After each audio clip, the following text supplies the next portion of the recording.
Today, we are going to look at the Queen's Gambit.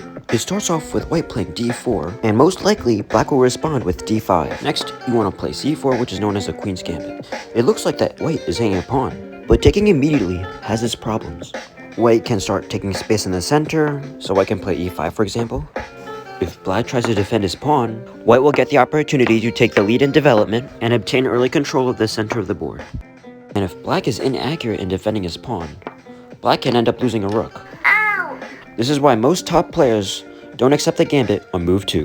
Here, this is a game that I played a few months ago. This is known as the Queen's Gambit declined, where black does not accept the gambit on move 2.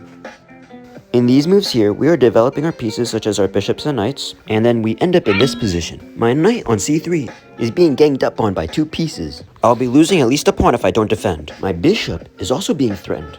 However, when my h-pawn takes back, with the half-open h-file, my rooks can get really strong. If the black king castles kingside, there's a possibility of both rooks being on the h-file, ready to attack. I move my queen to c2 to add an extra defender to the knight. We exchange knights, his bishop gets kicked back. I slowly take some more space in the center.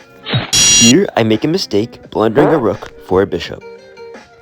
The rook is lost no matter what I play, so I just make the most of it and gain space in the center. Now I am down a rook for a bishop. However, my pieces are well positioned for a kingside attack. Consider this moment as your graphic content warning.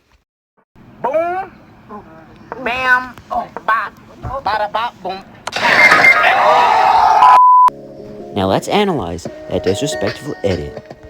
With knight to a7, my opponent is threatening pawn to c6, forking my bishop and rook. I'm not a noob, so I just move my bishop away. My rook gets attacked, I move it down to d4 to take advantage of the 4th row, which will come in handy. So now, my opponent has all his pieces in front of his king, like these. So I came up with the idea of let's checkmate my opponent, because I was informed that that's how I win the game.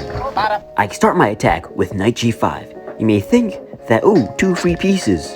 Think again. If you take either, my queen just goes to h7, and you lose, I win.